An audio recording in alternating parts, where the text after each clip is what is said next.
मरकज़ की इंजील 5वां बाब उसकी पहली आयत से लेकर 10वीं आयत तक और फिर 18वीं आयत से लेकर 20वीं आयत तक।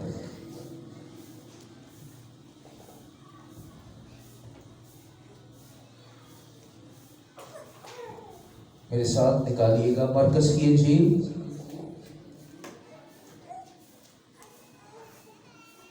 उसका 5वां बाब और उसकी पहली आयत मुक़द्दसा से 10वीं आयत तक और फिर 18वीं आयत से लेकर 20वीं आयत तक। जी, खुदा के कलाम में इस तरह से लिखा है, सब गौर से देखें, पढ़ें और सुन लें।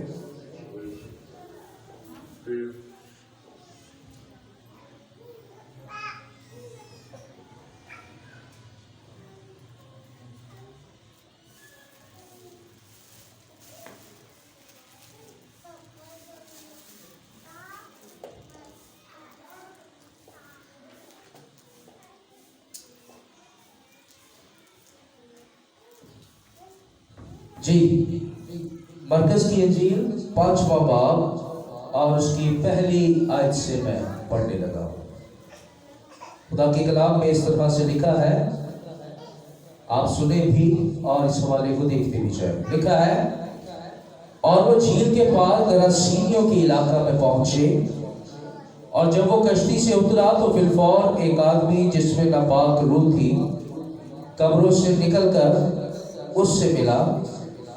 वो कब्रों में रहा करता था और अब कोई उसे जंजीरों से भी ना बांध सकता था, क्योंकि वो बार बार बेड़ियों और जंजीरों से बांधा गया था। लेकिन उसने जंजीरों को तोड़ा और बेड़ियों को टुकड़े टुकड़े किया था, और कोई उसे काबू में ना ला सकता था।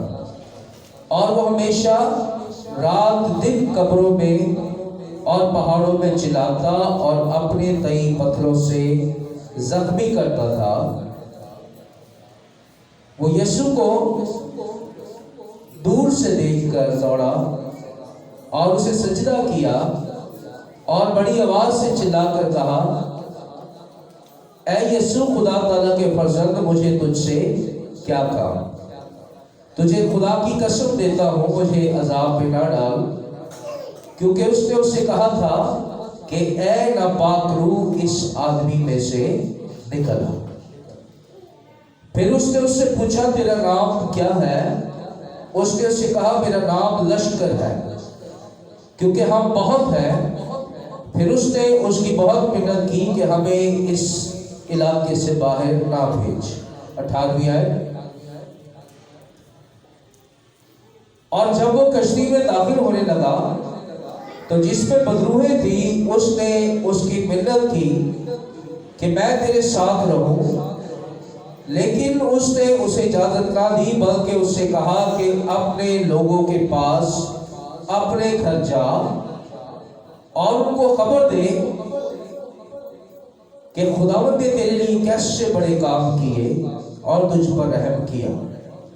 वो गया और दिकुप्लस में इस बात का चर्चा करने लगा कि यीशु ने उसके लिए कैसे बड़े काम किए, और सब लोग ताज्जुब करते थे। पाक कलाम के पढ़े और सुने जाने पर खुदावंद की बरकत हमारी जिंदगियों में हो। सब एक आवाज में कहें आमीन। आइए अपने सर झुकाए, हम दुआ मांगे। बुजुर्ग जलाली आसमानी बाप, तेरा कलाम सोने और चांदी के हजारों सिक्कों से ज्यादा बेशकीमत है। खुदावंद, तेरे कलाम की कदर ये है कि जब तू बोलता है तो पहाड़ मैदान हो जाते हैं, रेजा रेत में तब्दील हो जाते हैं, चट्टानें तिलक जाती है और इंसान खुदावंद उनके अंदर मुर्दा रूह के अंदर खुदा नई जिंदगी आ जाती है। तेरा ये कलाम खुदा, तेरा ये मकसूद जब सुनाने को है तो मैं अपने आप पर खुदावंद यीशु के लहू को लेता हूँ, अपनी सोचो ख्यालों दिल रूह जान बदन पर पाक रूह तेरी आग तेरे शालों को मांग लेता हूँ यीशु के नाम से। खुदा तेरा अबर तेरे बच्चों पर ठहर जाए। जितने सुने खुदा इन पर तेरा कंट्रोल, इन पर तेरा कब्जा रहे, यीशु मसीह के नाम से आमीन। Hallelujah, hallelujah. खुदा का कलाम इस हवाले में एक ऐसा शख्स है जो कई वर्षों से बदरू के कब्जे में है। अब लिखा है कि यीशु मसीह एक जगह से गरासीनियों के इलाके में पार करके कश्ती के जरिया से वहां पर आ गए। गरासीनियों में ये शख्स है। लिखा है कि जब यीशु मसीह कश्ती में से उतरा तो वो शख्स जिसमें बदरूहें थी फुलफॉर कब्रों में से निकल कर आया और वो यीशु मसीह के पास आ गया। लिखा है वो शख्स कब्रों में रहा करता था और अब कोई उसे जंजीरों से भी ना बांध सकता था, क्योंकि वो बार बार बेड़ियों और जंजीरों से बांधा गया था। लेकिन उस शख्स ने जंजीरें और बेड़ियां भी तोड़ डाली। इतनी ताकत, इतनी कुव्वत उस शख्स के अंदर उस बदरूह ने पैदा कर दी है। लिखा है कि इस कदर वो जंजीरों और बेड़ियों को तोड़ता कि कोई भी शख्स जो है उसे काबू में ना ला सकता था। और 5वीं आयत में उसकी हालत ये लिखी है कि वो हमेशा रात दिन कब्रों और पहाड़ों में चिल्लाता, शोर करता था और अपने कई पत्थरों से जख्मी किया करता था। अब जब यीशु मसीह से वो मिला तो उसने देखा कि यीशु खुदा ताला का बेटा मेरे पास आया है, और उसने उसे पहचान और कहने लगा कि तू हमें वक्त से पहले अजाब में डालने के लिए आ गया। यीशु ने उससे कहा कि ऐ नापाक रूह, इस आदमी में से निकल जाओ। और वो निकलने से पहले जब यीशु ने देखा कि ये बोलती है तो यीशु ने पूछा कि तेरा नाम क्या है? उसने कहा मेरा नाम लश्कर है। लश्कर जो है, कुछ लोग कहते हैं 123 बदरूहें होती है लश्कर में, कुछ कहते हैं 129। लेकिन बाइबल में जो स्कॉलर है, मैंने रात को इस बात को सर्च किया तो वो 6666 बदरूहों का एक लश्कर बनता है। कितनी बदरूहें? 6666। आप जानते हैं कि 666 अदद किसका है? शैतान की मोहर है। अब जब उसने बताया कि मेरा नाम लश्कर है, और वो कहने लगा कि हम बहुत हैं, और जब उनका जोर ना चल सका तो कहने लगी कि हमें इस इलाके से निकाल तो दे, हमें इस शख्स में से, लेकिन इस इलाके से हमें बाहर ना भेज। यीशु ने निकाल दिया और वो शख्स ठीक हो गया। अब आगे क्या हुआ 18वीं आयत में देखिए। जब वो शिफा पा गया तो यीशु मसीह फिर दूसरे इलाके में जाने के लिए कश्ती पर बैठने लगा। जिसमें बदरूहें थी उसने मिन्नत की कि मैं तेरे साथ रहूं, लेकिन यीशु ने उसे इजाजत ना दी और कहा कि खुदा ने तेरे लिए जो काम किया है अपने इलाके में जा, निकोपलस में जा, और वहां पर जाकर गवाही दे कि खुदा ने तेरे लिए क्या काम किया। Hallelujah, hallelujah. आज जो कलाम और पैगाम हम सुनने वाले हैं इस हवाले से, जो मेरा मजमून है वो है break the chains and be free, यानी कि जंजीरों को, बंधनों को तोड़े और आजाद हो जाए। हालेलुया। मैं ये नहीं कहता कि हर एक शख्स, हमारी जो सोच है, समझ है, उसके लिहाज से हम ये कभी भी नहीं मानेंगे कि हम जंजीरों में बंधे हुए हैं या किसी तरह की कैद में हैं। लेकिन जब हम इस सवाल को आज इस कलाम को सुनेंगे तो हम रियलाइज करेंगे कि किसी ना किसी तरीके से हम जंजीरों से बंध जाते हैं। वो कौन सी बातें हैं? क्योंकि हमने आज इन जंजीरों को तोड़ना है। हालेलुया। सब कहें कि आज हमने, जोर से बोले, आज हमने इन जंजीरों को तोड़ना है और आजाद होना है। ये बात आप अपने पड़ोसी से भी कह सकते हैं जो आपके पास बैठा है। एक दूसरे से कहें, सब एक दूसरे से कहें कि आज हमने जंजीरों को तोड़ना है और आजाद होना है। आए फिर इन जंजीरों को आज तोड़ते हैं और मुकम्मल तौर से आजाद हो जाते हैं। ये जो जंजीरें हैं, कि ये जो हालत है, जंजीर का मतलब है बंधा होना। बदरूहों के कब्जे में होने का मतलब है कि बंधा होना, एक ही बात है। क्योंकि बदरूहें आती है, वो क्या करती है? कब्जा कर लेती, कंट्रोल कर लेती है। ना खाने देती है, ना पीने देती है, ना सही तरह से सोने देती है, ना जागने देती है, ना चर्च में आने देती है। तो इन जंजीरों को हमने तोड़ना है, आजादी को हमने हासिल करना है। ये जरूरी इसलिए है, आज ये जंजीरें हैं क्या जिन्हें हमें समझने की जरूरत है। कभी ये जंजीरें आपकी जॉब और आपके काम पर लगी होती है, कभी ये जंजीरें आपकी कामयाबी की राह में इन्होंने आपको जकड़ा होता है। ये आपको आगे नहीं बढ़ने देती क्योंकि आप बंधे हुए हैं। उस शख्स की बाउंड्री सिर्फ उस इलाके के पहाड़ और कब्रिस्तान, वो ना वहां से खुद निकल पाता था, ना किसी को वहां दाखिल होने देता था। ये जंजीरें हैं, ये कैद है। कभी हमारे गेट बीमारी की जंजीरें हैं, और बीमारी कई तरह की है। लाइलाज बेरोग होना, बेऔलाद होना, बीमार रहना, जहन में हर वक्त बुरे ख्यालात का आना, दिल बुराई से भरा रहना, ये सारी जंजीरें हैं जो इब्लीस ने हमें बांध रखी है। आज इन जंजीरों को हमने तोड़ना है और गलबे को हासिल करना है। करना क्या है? आए उस शख्स से सीखते हैं कि उसने आजादी हासिल कैसे की। पहली बात, तीसरी आयत। कितने लोग बाइबल पढ़ सकते हैं, उर्दू पढ़ सकते हैं? हाथ दिखाया जरा मुझे। मैं आपको कहूंगा अपने हवाले पढ़ने, स्क्रीन से देखकर। तीसरी आयत पढ़ दे जी, कोई भी भाई, बेटी, बहन, कोई भी बुलंद आवाज से। वो कब्रों में रहा करता था और अब कोई उससे जंजीरों से भी ना बांध सकता था। इतनी ताकत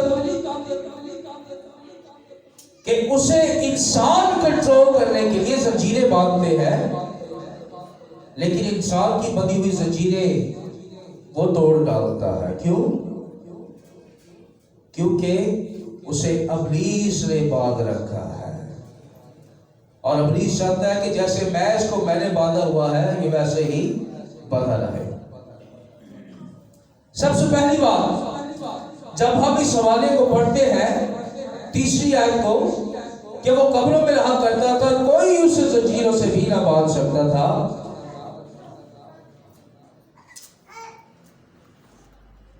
ये जो आयत है, ये जो हवाला है, आज के इंसान को, ईमानदार को जाहिर करता है। कब्रों में रहना, पहाड़ों में रहना। आप जानते हैं कि कब्र जगह कौन सी है? ये किसका घर है? कब्र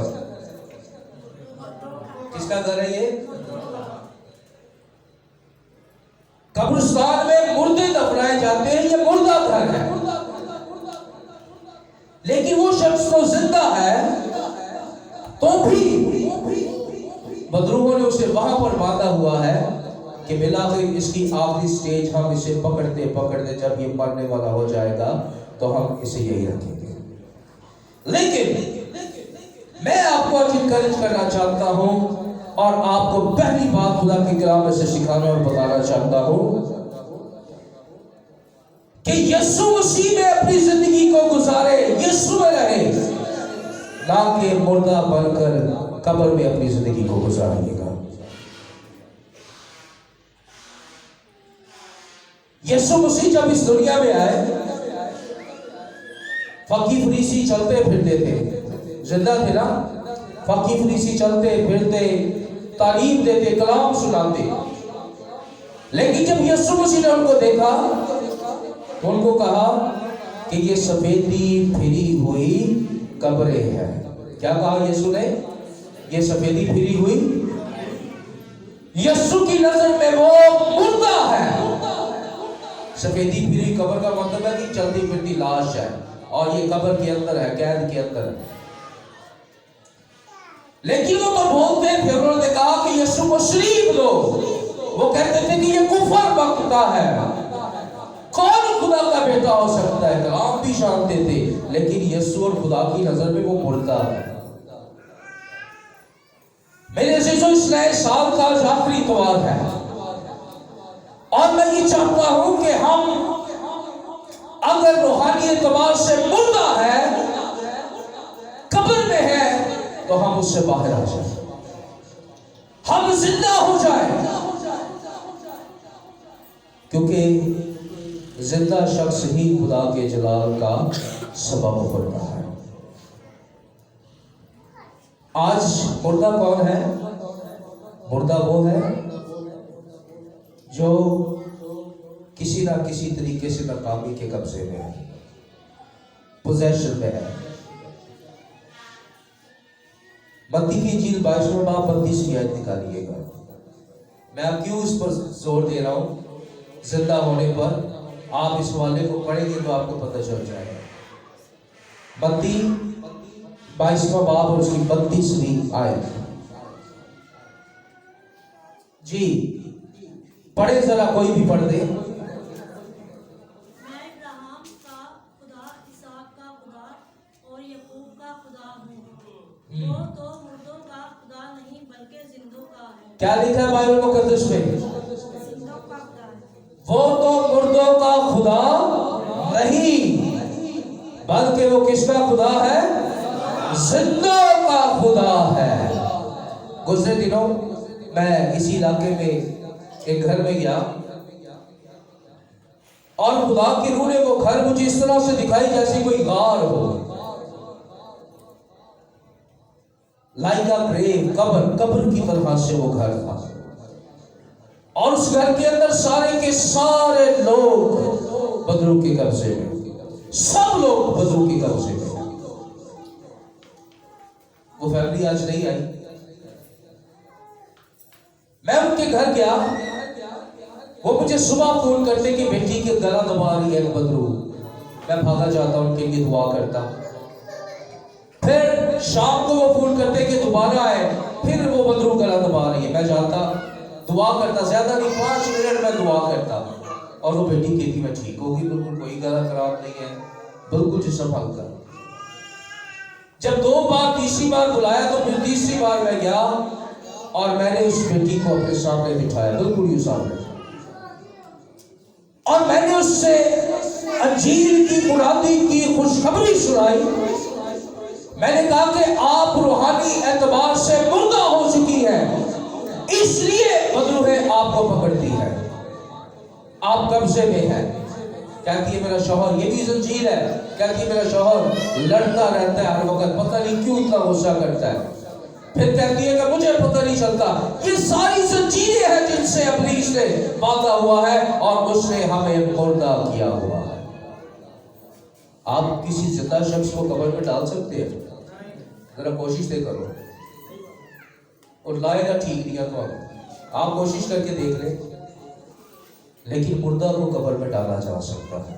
इब्लीस पहले आपसे गुनाह करवाता है, बुराई करवाता है। आप गुनाह के एतबार से आदम से खुदा ने कहा कि तू गुनाह करेगा तो मर जाएगा। इसका मतलब है कि तू इब्लीस के कब्जे में चला जाएगा, रूहानी एतबार से मर जाएगा। बाइबल कहती है कि खुदा मुर्दों का खुदा नहीं बल्कि जिंदों का खुदा है। मैंने जब उस बेटी को इंजील की बुनियादी सुनाई, मैंने कहा अपनी जिंदगी खुदा को दे दी। अभी भले आप मसीह घराने से हैं, कहती है बहुत टाइम से मैं चर्च भी नहीं जा सकी। मैंने कहा जिंदगी दे, ये मैं नहीं कह रहा, खुदा का रूह है जो आपसे कलाम कर रहा है। उस बेटी ने तौबा की, मैंने तौबा करवाई, उससे मैंने कहा कि यीशु को कबूल कर ले। उसने कबूल किया, कहा कि यीशु मेरे लिए सलीब पर उसने कुर्बानी दी, मेरा वो निजात दहिंदा है। मैंने दुआ की और उसके बाद उसने कहा कि मेरा जिस्म बिल्कुल हल्का हो गया। हालेलुया। हम जिंदा कैसे होते हैं? हम जिंदा उस वक्त होते हैं जैसे कलाम मुकद्दस में ये जो बहुत सारी बारीक बारीक बातें लिखी है ना, कि वो शख्स जंजीरों से बंधा और पत्थरों से अपने आप को जख्मी करता था। जाहिर बात है पहाड़ों में बदरुए का यहाँ फैलती होगी, कभी वहां भागता होगा। हम उस वक्त मुर्दा होते हैं जब हम अपनी जिंदगी को गुनाह से जख्मी करते रहते हैं। हम गुनाह से अपने आप को जख्मी करते रहते हैं, हम गुनाह की ताबेदारी करते रहते हैं। जब बदी हम पर गालिब आ जाती है, रूहानी तौर से हम मुर्दा होते हैं। हम दुआएं भी करते हैं, खुदा से मांगते भी हैं, लेकिन फिर ना जोर चलता है ना बस चलता है। जिंदा वो है जिसके अंदर यीशु मसीह का कलाम फकीयों फरीसियों के जैसा नहीं, वो सिर्फ याद रखते थे और बोलते थे, अमल एक रद्दी बराबर भी वो नहीं करते थे। आज जिंदा वो शख्स है जिसके अंदर खुदा का कलाम है और वो खुदा के कलाम पर चलता है। छोटी छोटी चीजें हमें मुर्दा कर देती है। इन दिनों में मैंने देखा, मैं विजिट पर गया तो लोग सामने झूठ बोल जाते हैं। चर्च में जब लोग आते हैं उनसे पूछते हो सामने, मुझे पता चल रहा होता है कि वो झूठ बोल रहे हैं। वजह क्या है? रूहानी एतबार से मुर्दा हो चुके हैं।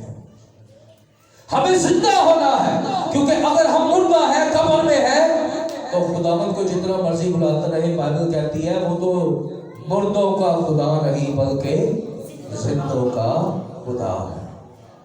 और मुर्दे कभी ना आवाज देते हैं ना उनकी आवाज कब्र से बाहर आती है। जिंदा शख्स की आवाज जो है वो आसमान पर पहुंचती है। Hallelujah, hallelujah. लिहाजा आज आपके पास वक्त है कि आप जिंदा हो जाए। मुर्दे को बांधा जाता है, हाथ पैर कफन से बांधा जाता है, लेकिन अगर वो मुर्दा जिंदा हो जाए, यीशु ने जब लाजर को जिंदा किया तो यीशु ने कहा कि इसके कपड़े और पट्टियां खोल दो और इसे जाने दो। हालेलुया। जब हम जिंदा हो जाते हैं तो फिर हमारी जंजीरें जो है, अगर हम उठ जाए, हम देखिए हमारे अंगूठे बंधे हुए मरने के बाद जिंदा हो जाए, फौरन हम अपने अंगूठे खोल लेंगे। लिहाजा खुदा के कलाम से अपने आप को जिंदा कीजिए। ये जो हवाला हमने निकाला है, लिखा है कि मैं इब्राहिम का खुदा, इसहाक का खुदा और याकूब का खुदा। क्या ये जिंदा है? क्या मूसा जिंदा है? बाइबल कहती है कि ये सब मर गए हैं, मूसा भी मर गया, लेकिन बाइबल कहती है कि मैं इब्राहिम का खुदा। क्या ये जो आयत है इसके अंदर फिर तजाद पाया जाता है कि ऊपर जो लोग हैं वो मर चुके हैं और नीचे खुदा कहते हैं कि वो मुर्दों का खुदा नहीं बल्कि जिंदों का खुदा है। ये कैसे हो सकता है? वो लोग वो जिस्म के एतबार से मर गए हैं, लेकिन रूहानी एतबार से वो आज भी जिंदा है। हालेलुया। इसलिए खुदा जकड़े हुओं का खुदा नहीं बल्कि जिंदों का खुदा है। और हमें जिंदा करता कौन है? यीशु मसीह। आए अगर हम यीशु मसीह के बगैर जिंदगी गुजार रहे हैं तो आज तौबा कर लें। आज हमने जंजीरें तोड़ दी है। आप कामयाब क्यों नहीं हो पा रहे? हम कामयाब क्यों नहीं हो पा रहे? क्योंकि हमारे इर्द गिर्द या तो जहन पर बंदिश है, या हमारे पैरों पर बंदिश है, या हमारी अक्लों पर पर्दा है, जिसे आज तोड़ने और निकालने की जरूरत है। और ये सिर्फ और सिर्फ यीशु कर सकता है, क्योंकि यीशु ने कहा कि तुम मुझसे जुदा होकर कुछ भी नहीं कर सकते। यीशु के अंदर आ जाए, निकल आए कब्र से। यीशु आपको आवाज देता है। यीशु ने हिजकिय्याह से कहा नबूवत कर, उसने नबूवत की और क्या हुआ? हड्डियों पर गोश्त चढ़ना शुरू हो गया, मुर्दे जिंदा हो गए। किसके वसीला से? खुदा के कलाम के वसीला से, नबूवत के वसीला से। जब नबूवत होती है, जब कलाम ईमानदार के अंदर जाता और ईमानदार उसी कलाम पर जो उसे किया जा रहा है एग्जैक्टली खड़ा हो जाता है, तो फिर वो खुदा की नजर में जिंदा हो जाता है। हालेलुया। दूसरी बात आज के कलाम की, पहली बात, इन जंजीरों को कैसे तोड़ सकते हैं? यीशु मसीह के अंदर रहने से। और यीशु हमारे अंदर, या हम यीशु के अंदर कैसे रहते हैं? जब हम उसके कलाम को पूरी तरह से फॉलो करते हैं। जो कलाम सुनते हैं उस पर हम खड़े हो सकते हैं। आए दूसरी बात, चौथी आयत को निकालिए, मरकस 5:4, 5वां बाब और उसकी चौथी आयत। क्या लिखा है जी चौथी आयत में? कोई और भी पढ़ दे, सब पढ़े आज जिसको मौका मिलता है जी। क्या लिखा है?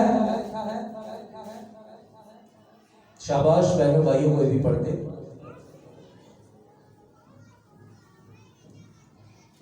आगे नजर नहीं आ रहा?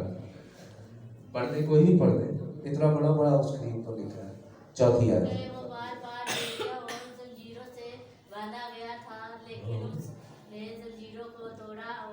बेड़ियों को टुकड़े टुकड़े कर पिया था और कोई उसे काबू में ना ला सकता था। जी, चौथी आयत में लिखा है कि वो भेड़ियों और जंजीरों से बांधा गया था। उसकी हालत देखे, उसने जंजीरों को तोड़ा और भेड़ियों को टुकड़े टुकड़े किया था और कोई उसे काबू में ना ला सकता था। जंजीर और बेड़ियां टूटने के बावजूद भी वो आउट ऑफ कंट्रोल है, उसका खुद पर बस नहीं है। चौथी आयत में जो दूसरा काम हमें करने की जरूरत है वो है कि आए हम आज इन जंजीरों को तोड़े। और तोड़नी कैसे है ये जंजीरें? वो चीजें जो हमें हमारी रूहानी जिंदगी को कंट्रोल से बाहर कर देती है या हम पर काबू पाने की कोशिश करती है। यूहन्ना की इंजील में लिखा है कि जो गुनाह करता है वो गुनाह का गुलाम है। आपने गुलाम देखे हैं कैसे होते हैं? गुलामों को कानों में बालियां बांधी जाती थी। आजकल के नौजवान बड़े बड़े स्टार को फॉलो करते हैं, बालियां पहनते हैं, लेकिन उन्हें पता नहीं कि मर्द का कान में बाली पहनने का मतलब क्या है। गुलामी की निशानी, जिसके कान में बाली होती थी पता चलता था कि ये किसी ना किसी शख्स का गुलाम है, कि उसने इसको खरीदा हुआ है। वो चीजें जो हमें इन जंजीरों के अंडर कंट्रोल करती है उन चीजों को रद्द करते, जिसमें सबसे बड़ी बात हमारे अंदर पैदा होने वाली तरह तरह की ख्वाहिशें। फिर इन जंजीरों को कैसे तोड़ते हैं? इन जंजीरों को एक ही तरीके से तोड़ सकते हैं कि आए और खुदावंद यीशु मसीह की मदद ले। आज यीशु मसीह का जुआ ले अपने ऊपर। उसने कहा कि ऐ बोझ तले दबे मानो मेरे पास आओ, मैं तुम्हें आराम दूंगा, मेरा जुआ नर्म और मुलायम है। आज यीशु मसीह का जुआ ले ले। जब वो जुआ आएगा तो खुदा के मसा के सबब से लिखा है यशायाह की किताब में कि ये जुआ गुनाह, ये गुनाह का जुआ मसा के सबब से तोड़ा जाएगा। यीशु मसीह के ऊपर खुदा का मसा है।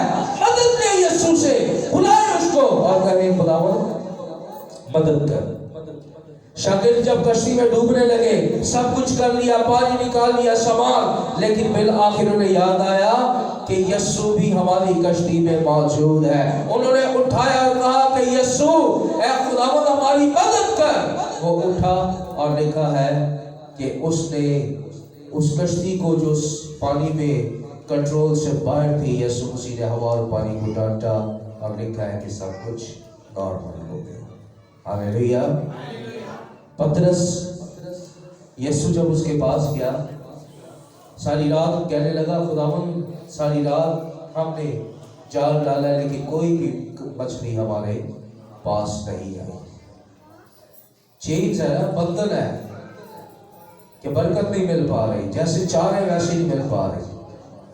लेकिन उस पतरस ने कहा कि यीशु तेरे कहने से जाल डालते हैं। हम अपनी जिंदगी में यीशु मसीह से मदद नहीं लेते। हम यीशु को मानते तो हैं लेकिन हम यीशु से मदद नहीं लेते। लेते हैं मदद? कभी हमने कहा कि हाँ यीशु मेरी मदद कर, ये प्रॉब्लम है, हाँ यीशु मैं तेरे पास आता हूँ, मेरी मदद कर। आप देख ले आज भी बहुत सारे लोग, बहाना एक ही होगा, गैस नहीं है जी, कपड़े इस्त्री नहीं है जी, खाना नहीं बना सके। मैं भी एक फैमिली को लेने गया, वो कहती है कि भाई साहब बगैर नाश्ते दे नहीं मैं हिल नहीं सकती। ठीक है, मुझे इतना दुख हुआ, मेरे जहन में एक बात आई, मैंने कहा कि लोग ड्यूटीज पर कैसे चले जाते हैं, ये मुझे आज तक समझ नहीं आया। गैस हो ना हो, पानी हो ना हो, कपड़े हो ना हो, लोग ड्यूटियों पर कैसे पहुंच जाते हैं। इसकी वजह ये है कि ना हमने यीशु की कदर की और ना हम उससे मदद मांगे। Hallelujah, hallelujah. चलिए आपको एक बात बताता हूँ।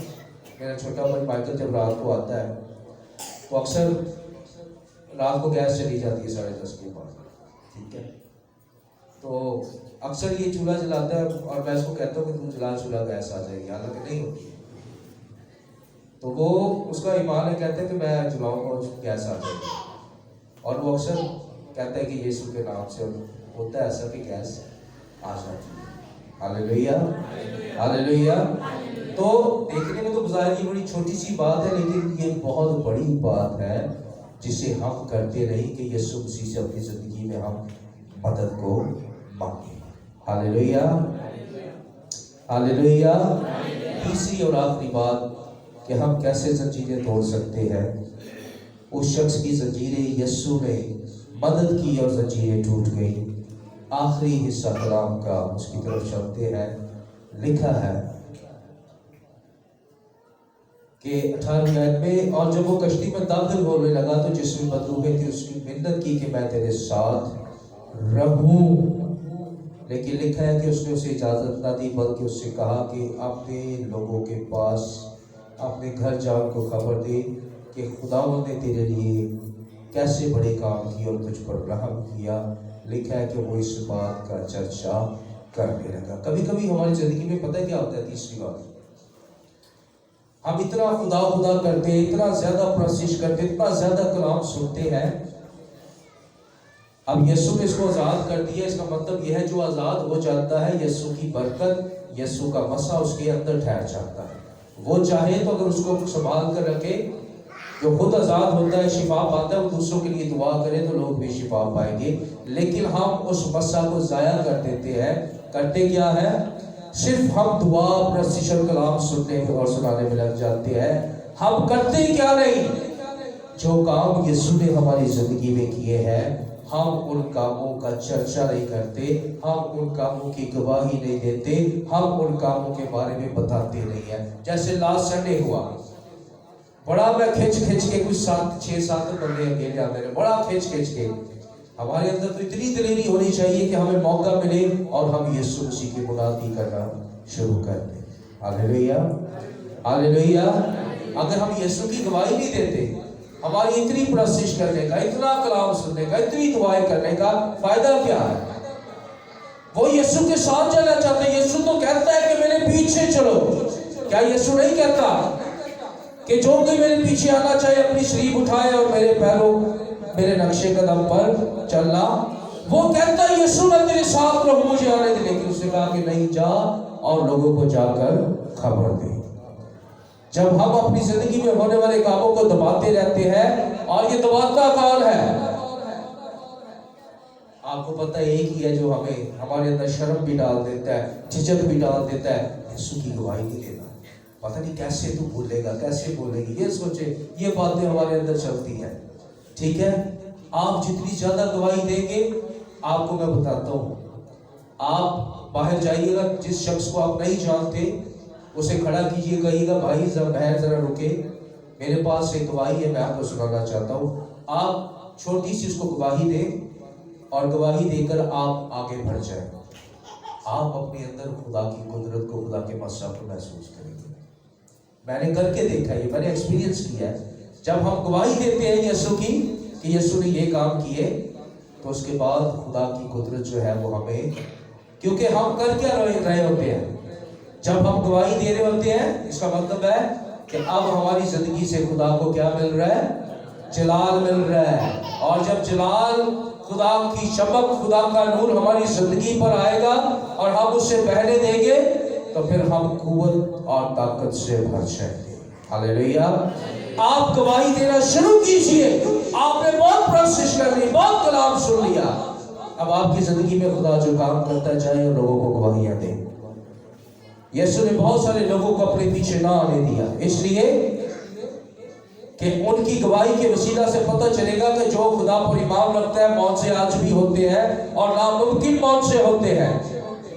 और वो शख्स जो गवाही देगा, जिसे 38 बरस के बाद शिफा हुई, वो जब गवाही देगा तो कहेगा कि मैंने सिर्फ यीशु पर ईमान रखा और मेरे अंदर शिफा आ गई।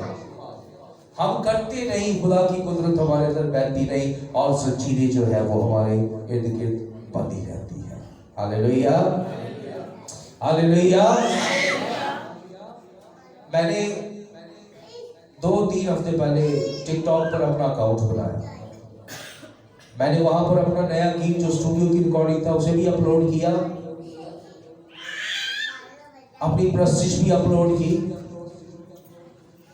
तो मुझे एक हफ्ते के अंदर तकरीबन 460 व्यूज मेरे लाइक लोगों ने किया। लेकिन गुजरे दिनों जो गवाहियां हुई है, मैंने 2 गवाहियां अपलोड की है, एक ये सदरक की और एक और बैग की। 1 घंटे के अंदर अंदर 500 लोगों ने उसको लाइक किया। हालेलुया। तो आपकी जो गवाही है वो बड़ी तेजी से काम करती है, लोग ईमान से भर जाते हैं। खुदावंद ने कहा कि जा अपने शहर में और जा, और लिखा है कि वो चर्चा करने लगा। चर्चे का मतलब समझते हैं, प्रीचिंग करने लगा लोगों को कि यीशु के पास जाओ और वो आजाद करता है, जंजीरें तोड़ता है।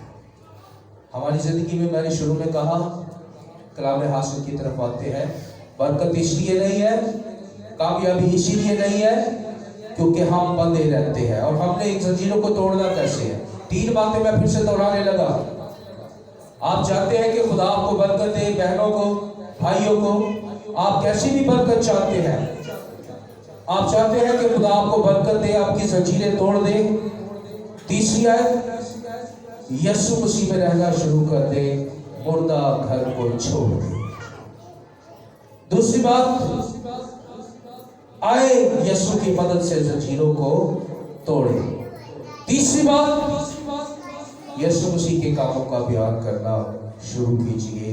आपकी जिंदगी में जितनी भी जंजीरें हैं, जितनी भी बीमारियों का कब्जा है, जिस भी चीज की कमी है, खुदा आपकी जिंदगी में पूरा करना शुरू कर दे। Hallelujah, hallelujah. ये हवाला हमें पता क्या बताता है? सबसे आखिर में वो शख्स इतना जोरावर था, इतना जोरावर था कि लोहे की जंजीरें मशीन या किसी औजार से काटी या तोड़ी जाती है, लेकिन वो शख्स खुद हाथों से जंजीरों को तोड़ देता था। लेकिन मजे की बात यह है कि उस शख्स के उन बदरूओं के इतना जोरावर होने के बावजूद भी मेरा और आपका यीशु अकेला ही उन सब पर भारी है, उनसे ज्यादा जोरावर। हालेलुया। आइए सब अपनी जगह पर खड़े होकर दुआ करते हैं। Praise hallelujah, hallelujah, hallelujah. Praise, hallelujah, hallelujah, hallelujah, hallelujah, hallelujah, hallelujah.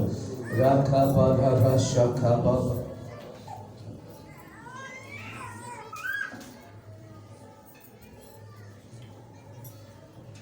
Praise, hallelujah, praise, hallelujah.